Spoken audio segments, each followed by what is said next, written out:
O mundo do Adrian Veira não acabou com uma explosão, nem com uma guerra, nem com alguma catástrofe que todo mundo viu chegando pela televisão. Ele simplesmente foi interrompido. Um segundo antes, as pessoas ainda estavam vivendo vidas normais, preocupadas com contas, trabalho, planos para o dia seguinte, conversas aleatórias, promessas vazias e pequenas rotinas que pareciam importantes.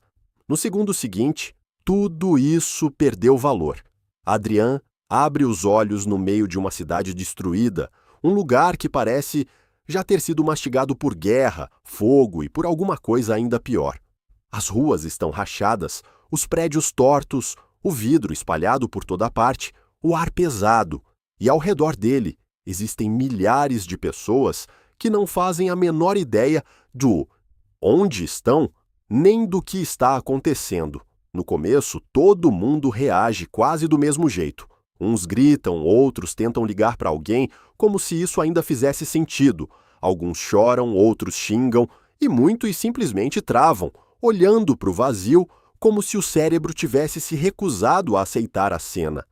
E é exatamente nesse instante que, acima daquele caos, surge uma mensagem fria, limpa, impessoal. Um texto sem emoção nenhuma informa que aquilo agora é o testing ground, uma zona de teste. 10.000 pessoas foram escolhidas para participar daquele jogo. Apenas 100 vão sobreviver. Todo o resto vai morrer ou virar algum tipo de material descartável dentro do experimento. A maioria escuta só essa última parte e desaba em pânico. Mas Adrian não. Ele não lê apenas a ameaça. Ele percebe a rachadura escondida dentro dela. A sistema fala em 10.000 participantes, só que o contador já mostra menos. Eles não são 10.000, são menos. E isso significa uma coisa muito simples e muito assustadora. A sistema mentiu antes mesmo do jogo começar de verdade. É exatamente essa pequena diferença que separa Adrian de todo o resto. Enquanto a maioria ainda está aprendendo a sentir medo, ele já está aprendendo a desconfiar.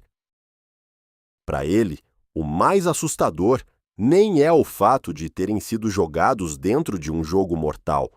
O pior é perceber que as regras já nascem contaminadas pela mentira, e se o ponto de partida é falso, então qualquer outra coisa também pode ser. As recompensas podem mentir, as missões podem mentir, os rankings podem mentir, os aliados podem mentir, as punições podem mentir, até a lógica daquela realidade pode estar manipulada. O primeiro golpe contra a multidão chega quase imediatamente. Da escuridão surge uma criatura que mais tarde receberia o nome de Flesh Devourer. Não é só um monstro feio, é alguma coisa rápida demais, torta demais, faminta demais, com um tipo de presença que destrói o raciocínio de qualquer pessoa despreparada. A criatura se joga sobre a multidão e mata a primeira pessoa antes mesmo de alguém conseguir propor uma ação em conjunto. E então o caos explode de verdade. Pessoas se empurram, tropeçam, caem, pisam umas nas outras, correm em direções diferentes e, ao fazer isso, só facilitam a caça dos monstros. Mas Adrian, mais uma vez, faz o oposto do que qualquer protagonista comum faria. Ele não sai correndo para salvar inocentes, não tenta reunir todo mundo e bancar o herói. Não faz discurso, ele observa. Ele mede o ritmo do monstro, observa quem ele escolhe primeiro, analisa como muda de trajetória, o que chama sua atenção, em que tipo de fraqueza ele reage, e não demora para chegar a uma conclusão importante. Aquelas criaturas não atacam apenas o alvo mais próximo. Elas são atraídas por descontrole, por pânico, por movimentos errados, por fraqueza exposta. Isso muda tudo, porque naquele jogo não basta ser forte, é preciso ser controlado, é preciso não deixar o medo decidir o próximo passo, é preciso pensar quando todo mundo ao redor já virou presa. É nesse momento que Adrian recebe outra coisa estranha, algo que aparentemente ninguém mais enxerga, uma mensagem oculta da sistema Ela o chama de variável e impõe uma condição secreta: encontrar a primeira mentira da sistema. Para ele, isso quase chega a ser irônico, porque ele já notou a mentira nos números iniciais, só que essa não é a parte mais perturbadora. No canto da interface, por uma fração de segundo, aparece algo ainda pior: um rastro de acesso administrativo, uma espécie de System Admin Access. Não parece algo que um jogador deveria ver. Parece um vazamento, um fragmento de código, um erro de exibição, alguma coisa que escapou do controle. E se aquilo for real, a conclusão é pesadíssima. Não existe só uma sistema automática por trás do jogo. Existe alguém acima dela, alguém observando, alguém interferindo, alguém talvez ajustando o resultado. O choque seguinte vem quando a sistema revela outra regra: matar monstros rende recompensa, mas matar outros jogadores também rende. É nessa hora que o campo inteiro muda de natureza. Até ali, ainda dava para fingir que a grande ameaça eram apenas as criaturas. Agora fica claro que logo o principal predador de um ser humano vai ser outro ser humano. E isso se confirma quase na mesma hora. Um sobrevivente apavorado agride outro só pela chance de pegar loot e XP. Alguns ficam horrorizados, outros recuam. E Adrian apenas memoriza mais uma verdade: a sistema não tolera a degradação humana. Ela incentiva. Desde as primeiras horas, Adrian age como se aquele jogo não tivesse quebrado ele, mas sim revelado a forma real como sua mente funciona. Ele não é o mais forte da multidão, não é o mais carismático, não é o mais barulhento, mas rapidamente se torna um dos mais perigosos, justamente porque não desperdiça movimento. Não se agita à toa, não discute com a realidade, não gasta energia xingando o absurdo da situação. Ele observa como a sistema esmaga pessoas e aprende a esmagar de volta. Se um monstro avança em determinada direção, Adrian não corre sem pensar. Ele deixa que grupos mais instáveis entrem primeiro na linha de risco. Se a multidão entope uma passagem estreita, ele não perde tempo tentando convencer todo mundo. Encontra as pessoas certas, diz as palavras certas e provoca o movimento exato. Se alguém tenta se impor como líder alto demais, Adrian não compra briga frontal. Ele deixa essa pessoa errar sozinha no momento mais útil. Nos primeiros capítulos, a história deixa muito claro que a principal força de Adrian não é coragem heróica, nem talento para discursos. A força dele é enxergar estrutura no meio da desordem. Ele entende que uma multidão não é só um grupo de pessoas, é fluxo de movimento, impulso, pontos de pressão, zonas contaminadas por medo. Os monstros não são apenas ameaças, também podem virar ferramentas se a dinâmica for entendida direito. E a sistema não é um deus, é uma máquina. E se é uma máquina, então tem lógica. E se tem lógica, então tem falha. Aos poucos começam a aparecer os primeiros tipos de jogadores. Há os que ainda insistem em ser boas pessoas a qualquer custo e por isso quebram primeiro. Há os brutamontes que acreditam que força resolve tudo. Há os oportunistas que muito rápido passam a roubar, trair e comercializar o medo alheio. E há um grupo muito pequeno de pessoas que não entram em pânico. São essas que Adrian observa com atenção máxima, porque monstros são um perigo óbvio. Já uma pessoa calma, lúcida e silenciosa em meio a milhares de condenados é um sinal muito mais sério. É nesse contexto que Adrian adota o estilo que vai definir toda a história. Ele não constrói confiança por moralidade, ele constrói confiança por utilidade. Se alguém continua ao lado dele, não é porque ele inspira esperança ou porque parece bondoso, é porque ficando perto dele, a chance de sobreviver por mais uma hora aumenta. Ele fala pouco, não oferece promessas, oferece instruções, e quando essas instruções começam a salvar gente repetidas vezes, forma-se em torno dele O primeiro núcleo real de controle não é amizade, não é uma equipe bonita. É apenas um grupo de pessoas que entende que, por enquanto, ficar perto de Adrian é matematicamente melhor do que ficar longe. E o mais interessante é que a novel não vende Adrian como alguém que, de repente, virou gênio. Pelo contrário, a impressão é que ele sempre foi perigoso, só nunca tinha sido colocado num ambiente onde esse tipo de inteligência pudesse se expressar com tanta clareza.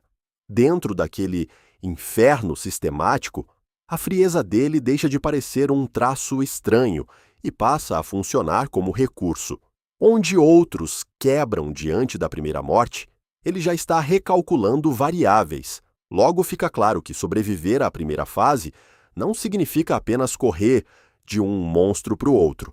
A sistema aperta a pressão o tempo todo. Ela adiciona novas condições, observa a decomposição psicológica das pessoas e parece até provocar os cenários mais cruéis possíveis. Os monstros surgem em ondas, corredores viram armadilhas de carne, áreas que parecem seguras deixam de ser em segundos. E em meio a tudo isso, Adrian testa uma obsessão específica, até onde dá para burlar a lógica da própria sistema. Ele não quer apenas continuar vivo, ele quer entender onde está a fraude. É por isso que ele presta atenção extrema às recompensas, aos alertas e à forma como a sistema formula cada mensagem. Algumas notificações atrasam, certos textos se contradizem, alguns efeitos parecem reagir não só à ação realizada, mas à intenção real por trás dela. E aí nasce uma das ideias mais interessantes da obra. A sistema não julga apenas o que você faz, mas o que você realmente quis fazer, mesmo quando você tenta mentir para si mesmo. Isso torna o jogo muito mais sinistro, porque você pode enganar outras pessoas, mas talvez não consiga enganar uma máquina que lê motivação. Conforme os eventos avançam, Adrian passa a empurrar gente na direção de determinados resultados, e ele faz isso de um jeito assustadoramente elegante. Não dá ordens o tempo inteiro, não domina pelo grito. Ele constrói um cenário em que a escolha que interessa a ele parece ser, para os outros, a escolha mais racional do mundo. Essa é talvez a parte mais perigosa do personagem. Quando um líder autoritário berra e ameaça, pelo menos fica óbvio que ele quer te controlar. Adrian, frequentemente, faz o contrário. As pessoas saem de uma conversa com ele achando que chegaram sozinhas à conclusão, quando, na verdade, já foram conduzidas para dentro do plano dele. A situação fica ainda mais interessante quando surge outro cérebro capaz de ler o tabuleiro. No começo, não é apresentado como um grande espetáculo. É só alguém que se move bem demais dentro do caos, alguém que observa demais, reage cedo demais, calcula rápido demais. E Adrian entende quase de imediato. Esse não é um sobrevivente comum, é alguém que pensa de forma semelhante à dele, alguém que não lê o cenário como um pesadelo, mas como uma estrutura, e isso o torna automaticamente uma ameaça muito maior do que qualquer monstro. Esse segundo estrategista é importante não apenas como rival, mas como espelho. Pela primeira vez, Adrian vê diante de si uma pessoa que também não se move por emoção, mas por leitura de controle.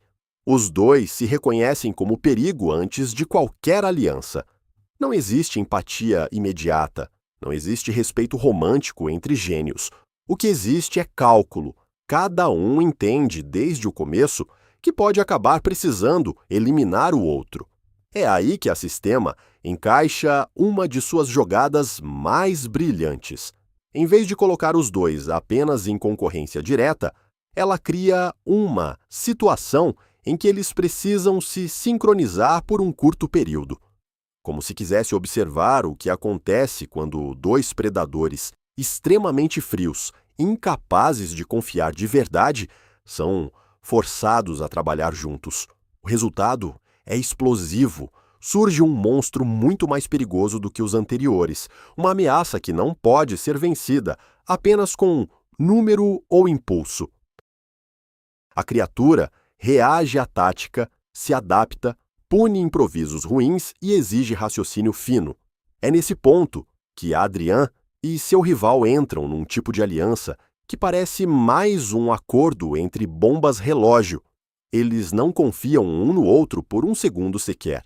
Cada movimento serve ao combate e, ao mesmo tempo, prepara a defesa contra uma possível traição. Um atrai, o outro corta a rota.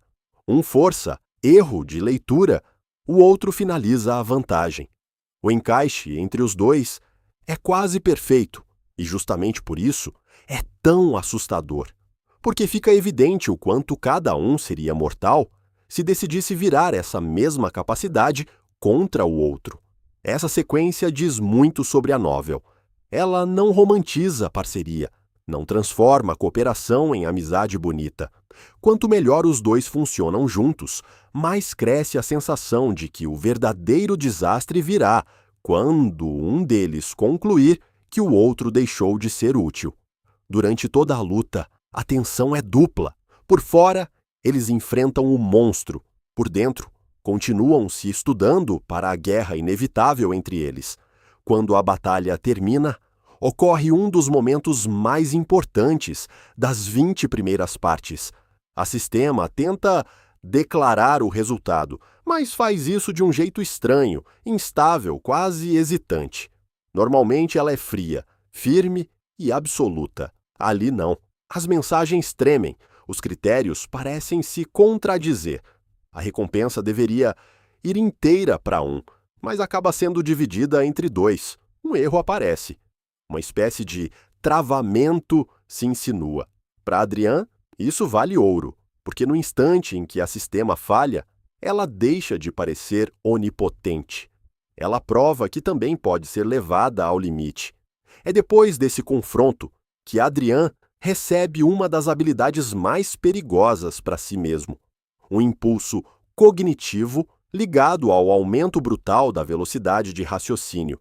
É o tipo de habilidade perfeita para alguém cuja arma principal é a mente. Ela permite enxergar padrões mais rápido, processar informação com mais profundidade e montar previsões mais complexas. Só que a novel não trata isso como um power-up barato. Desde cedo, fica claro que existe um preço.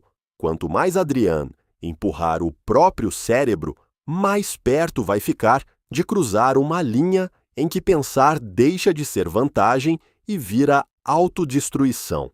Mais importante ainda é o entendimento que ele extrai disso tudo. Aqueles participantes não são escolhidos de maneira grandiosa, eles são variáveis, cobaias, material vivo dentro de um experimento.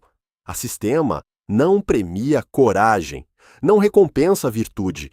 Ela observa comportamento sob pressão e reajusta parâmetros. Aquilo não é um torneio, é um teste. E é justamente aí que a história faz uma virada muito inteligente. Em vez de ficar presa numa repetição infinita de monstros, sangue e sobrevivência física, ela muda o tipo de ameaça. A primeira fase era sobre continuar vivo no caos. A segunda se torna sobre poder, sobre influência, sobre a capacidade de entrar na cabeça das pessoas e transformar vínculos humanos em ferramenta de dominação. Quando a fase 2 começa, o cenário já é outro. Há menos participantes, menos ruído, mais espaço para estruturas sociais se formarem. Os monstros deixam de ser o foco absoluto. A nova meta parece quase inocente, mas é mais assustadora do que a anterior. Expand Influence. Expanda sua influência. É aí que fica evidente que entre monstros, Adrian sobrevivia. Entre pessoas, ele floresce. Ele não chega se proclamando líder. Isso seria burro demais. Em vez disso, entra no novo ambiente como alguém capaz de identificar fissuras humanas quase instantaneamente. Quem está à beira do colapso? Quem quer desesperadamente ser conduzido? Quem finge independência, mas tem pavor de ficar sozinho?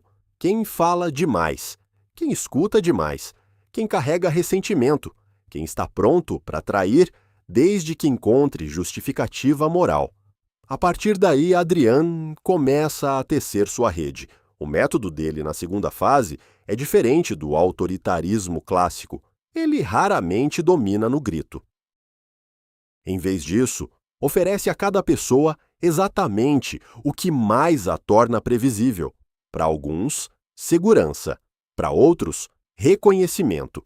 Para certos membros, a sensação de finalmente serem úteis. Para outros, a chance de descarregar frustração em um inimigo conveniente. Ele não cria um grupo baseado em confiança genuína. Cria um grupo baseado em necessidades psicológicas muito bem posicionadas. E é justamente por isso que esse grupo se torna tão difícil de desmontar. Outro ponto importante é que Adrian não acredita em aliança como valor moral. Para ele, todo grupo é provisório. Se a estrutura serve, ela é mantida. Se começa a atrapalhar, é quebrada. Se a coesão depende de uma aparência de justiça, ele entrega essa aparência. Se depende de uma demonstração de frieza, ele mostra frieza. O objetivo não é ser amado, nem ser admirado. É permanecer indispensável sem nunca se tornar totalmente decifrável. Nessa fase, a leitura da sistema sobre intenção vira arma de alto nível. Se alguém fala as palavras certas, mas por dentro já decidiu trair, isso deixa rastro. Se uma pessoa aceita um acordo apenas para ganhar tempo e apunhalar depois, a sistema capta a incoerência. Isso cria uma atmosfera muito particular. Mentir continua possível, mas a mentira precisa ser internamente coerente. Caso contrário, a própria mecânica do jogo pode punir a rachadura entre discurso e motivação. Para Adrian, que já vinha desconfiando da lógica oculta do sistema, isso é um prato cheio.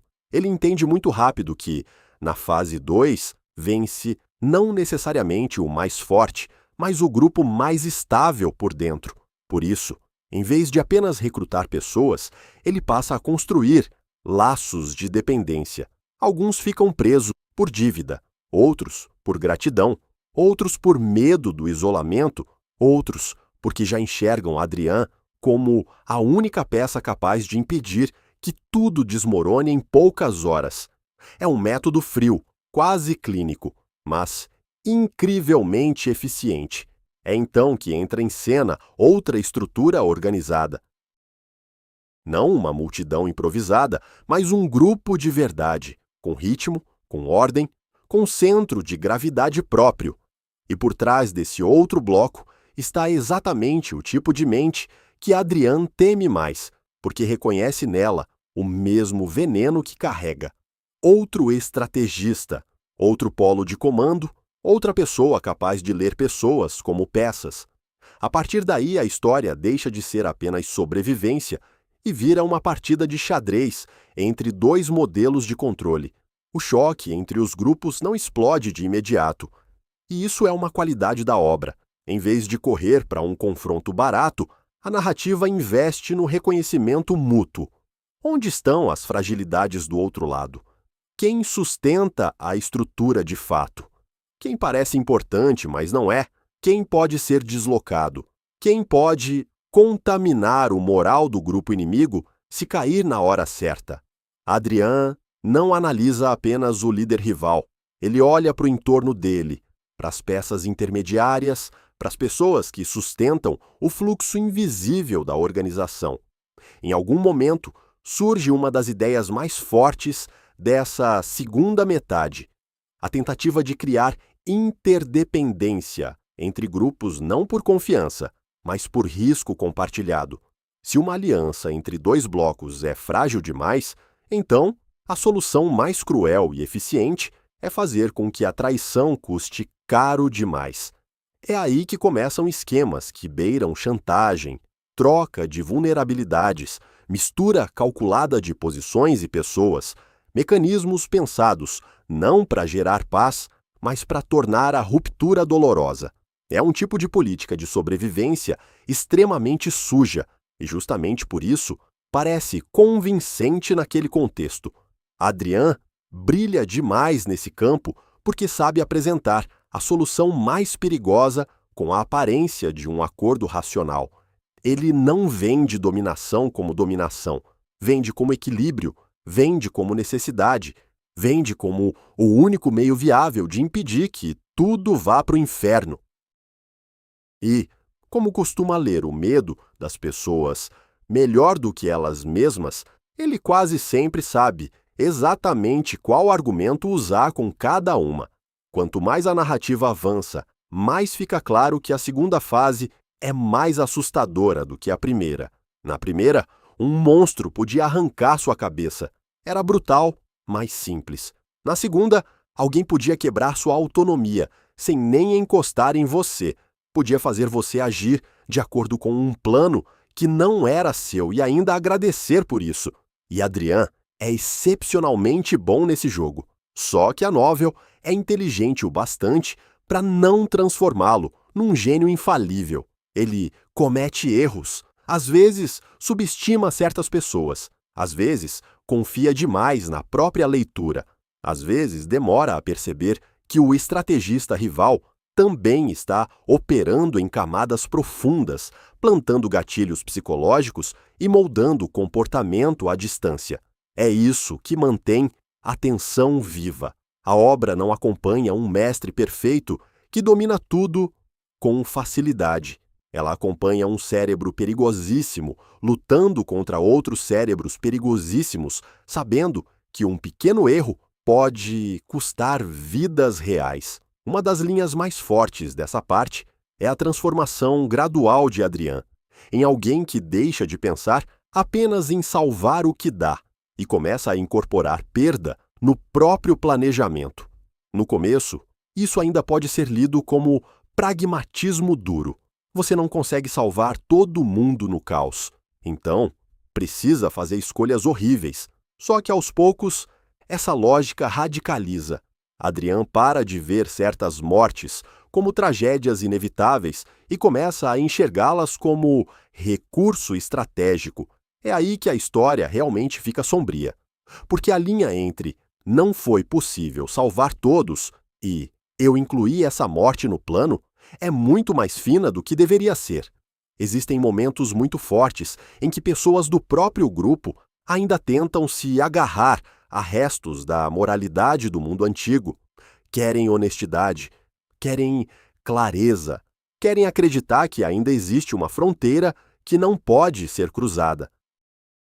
E é justamente ao lado delas que Adrian se torna mais assustador, porque ele já está quase do outro lado dessa fronteira. Ele não perdeu a capacidade de entender emoção. Muito pelo contrário, ele entende muito bem, mas cada vez mais trata a emoção como variável de controle. Em paralelo, a linha dos erros e rachaduras da sistema continua crescendo. Quanto mais Adrian avança, mais parece que ele não é apenas um jogador bom, mas o tipo exato de variável que a sistema tem dificuldade em absorver. Ele percebe inconsistências, capta desvios na interface, nota quando um alerta aparece do jeito errado e, o principal, ele transforma essas pequenas anomalias em vantagem concreta. Onde uma pessoa comum veria apenas uma mensagem estranha, Adrian enxerga uma abertura dentro da máquina. Quando o conflito com o estrategista rival se intensifica de verdade, a tensão fica quase palpável. Os dois grupos passam a pressionar um ao outro por espaço, recurso, informação, ritmo e estabilidade emocional. Um erro de leitura não custa apenas uma vida, pode custar a coesão inteira do grupo. E o mais interessante é que a guerra não acontece só contra o outro lado. A guerra também acontece dentro de cada equipe, porque se o seu próprio grupo começar a duvidar de você mais rápido do que teme o inimigo, a derrota já começou. Por isso, Adrian tenta controlar não apenas eventos, mas a interpretação dos eventos. Se houve uma perda dura, ela precisa ser narrada como sacrifício necessário. Se o adversário executou uma boa jogada, é preciso tirar dela o brilho antes que o moral do próprio grupo afunde. Se alguém está hesitando, essa pessoa precisa ser puxada de volta para a lógica do plano ou removida da posição antes que espalhe dúvida. Já não é só estratégia, é controle de percepção. Aos poucos, ambos os lados entram numa fase em que ninguém consegue vitória limpa sem se expor demais. Então, a guerra vira uma batalha posicional, pequenos deslocamentos, testes de nervo. Movimentos que servem menos pelo dano direto e mais pela reação que forçam. Armadilhas cuja função é revelar padrão e não necessariamente causar impacto imediato. Nessa altura, fica muito claro o quanto o Adrian mudou depois do aumento cognitivo. Sua mente funciona rápido demais, frio demais, fundo demais, e junto com isso, ele parece perder freios internos. Algumas decisões que antes talvez fossem difíceis começam a soar para ele como cálculo aceitável. Ele passa a olhar até para os próprios aliados quase do mesmo jeito que, lá no início, observava a multidão em pânico, como fluxo, peso, zona de risco, nó estrutural. Um é importante pela estabilidade, outro pela utilidade como isca, outro por servir de emissor de informação falsa, outro por provocar a reação específica que pode desequilibrar o rival. O mais perturbador é que Adrian percebe essa transformação. Ele entende que está se aproximando de uma lógica cada vez mais parecida com a da própria sistema. Ainda assim, não para, porque toda vez a matemática sussurra a mesma coisa. Se esse movimento brutal aumenta a chance de vitória, por que não fazê-lo? A história então se aproxima do grande ápice dessas 20 primeiras partes.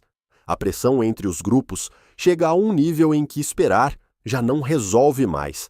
Adrian percebe que o rival está conseguindo neutralizar quase todo o movimento convencional. Se continuar jogando limpo no sentido estratégico, a luta vai se prolongar e a vantagem pode escapar. Então, ele decide mudar de eixo, não uma manobra elegante, não uma vitória bonita, um choque que force o tabuleiro inteiro a se deformar. É aí que nasce a decisão mais sombria dele até aqui. Adrian deixa de pensar em termos de reduzir perdas ao máximo e passa já a pensar em perdas aceitáveis, não zero perdas, não tragédia inevitável, perdas aceitáveis como elemento de plano. Esse é o ponto em que a história abandona qualquer ilusão restante sobre o personagem. Já não dá para dizer que ele é só duro porque a situação exige. Agora, ele está conscientemente adotando uma lógica em que alguns dos seus podem cair se isso quebrar a estrutura inimiga mais rápido. No confronto crítico, Adrian age quase contra o instinto de qualquer líder normal. Onde o impulso seria proteger um flanco, ele aceita deixá-lo enfraquecer. Onde pareceria natural correr para socorrer o ponto mais vulnerável, ele segura o centro. Onde todos esperariam um recuo defensivo, ele avança em aproximação arriscada. Visto de fora, parece erro, parece excesso de confiança, parece o tipo de movimento de alguém que se perdeu na própria genialidade. Mas não, ele sabe exatamente o que está fazendo. Adrian não tenta preservar a aparência de controle absoluto. Ele quer empurrar o campo para um tipo de configuração em que o rival seja obrigado a responder rápido demais, fora do próprio ritmo, sem espaço para compensação elegante. Ele quer deformar a partida de maneira tão violenta que o outro lado, finalmente, seja forçado a revelar trinca. O preço é brutal. Quando o gatilho central é ativado, vários membros do grupo dele caem quase imediatamente. Não porque ele foi lento, não porque não dava para salvá-los, mas porque a perda deles já estava embutida no cálculo como parte da passagem para a forma vencedora. Algumas pessoas ao redor de Adrian demoram a perceber isso. Quando percebem, o impacto é devastador. Uma coisa é suspeitar que o seu líder é capaz de decisões frias. Outra, completamente diferente, é entender que no momento decisivo você pode deixar de ser dos dele, e passar a ser apenas ativo útil no tabuleiro. É nesse ponto que o sentido de acceptable losses acerta em cheio o coração da obra. Não é apenas um nome impactante. É um veredito moral sobre o caminho que Adrian escolheu. No início, ele era o cara que percebeu a primeira mentira da sistema. Agora, ele já está perigosamente próximo de pensar como ela, não em termos de bem ou mal, nem de culpa ou compaixão, mas em termos de otimização. Quantas pessoas podem cair para que a estrutura do inimigo seja rompida? Qual preço é tolerável se isso aumenta a chance de chegar ao fim? Em que momento alguém deixa de ser humano e vira algoritmo com rosto humano? E o mais forte é que a novel não oferece um alívio emocional barato depois disso. Ela não faz o grupo inteiro entender a genialidade de Adrian e perdoá-lo só porque era necessário. Pelo contrário, depois da decisão, o ar muda. Mesmo os que continuam do lado dele passam a enxergá-lo de outra maneira. Alguns com medo, outros com raiva sufocada, outros com dependência ainda maior, porque agora estar perto dele é assustador, mas estar sem ele parece pior. Esse é um dos melhores nervos finais dessa primeira grande arco. A vitória completa ainda não chegou, mas o custo humano já foi colocado em cima da mesa. E o próprio Adrian não recebe um triunfo simples. Sim, ele vê a estrutura rival sofrer uma rachadura real pela primeira vez. Sim, o plano funciona. Sim, o outro estrategista finalmente é empurrado para fora da zona de conforto. Mas junto com isso, Adrian entra ainda mais fundo num lugar do qual talvez não consiga mais voltar. Quanto mais vence como estrategista, mais perde como ser humano comum, e é isso que torna aí a história tão viciante. A grande pergunta já não é apenas se ele vai sobreviver, a pergunta é quando ele vai cruzar de vez a linha em que nem ele mesmo poderá dizer honestamente que ainda é diferente da máquina que tanto odeia. No fim das contas, essas 20 primeiras partes funcionam como uma grande arco de aceleração, não como uma história fechada. Elas mostram como um homem que percebeu a mentira inicial da sistema vai se transformando em alguém capaz de quebrar não só monstros ou grupos rivais, mas a lógica por trás das decisões dos outros. Primeiro, Adrian percebeu que a sistema mentia. Depois, aprendeu a detectar falhas. Depois, usou o caos. Depois, usou pessoas. E quando essa fase termina, ele já chegou a um ponto em que vidas humanas entram em equação como componentes manipuláveis. É justamente por isso que essa novel chama a atenção. Não porque tenha sistema, níveis e um protagonista inteligente. Isso muita obra já tem. O que prende aqui é a transformação da mente. Adrian não é um cara bom que o mundo corrompeu devagar. Ele parece mais um homem que já carregava frieza por dentro, e quando foi jogado num ambiente feito de mentira, violência e controle, encontrou o lugar perfeito para revelar sua forma mais eficiente e mais sombria.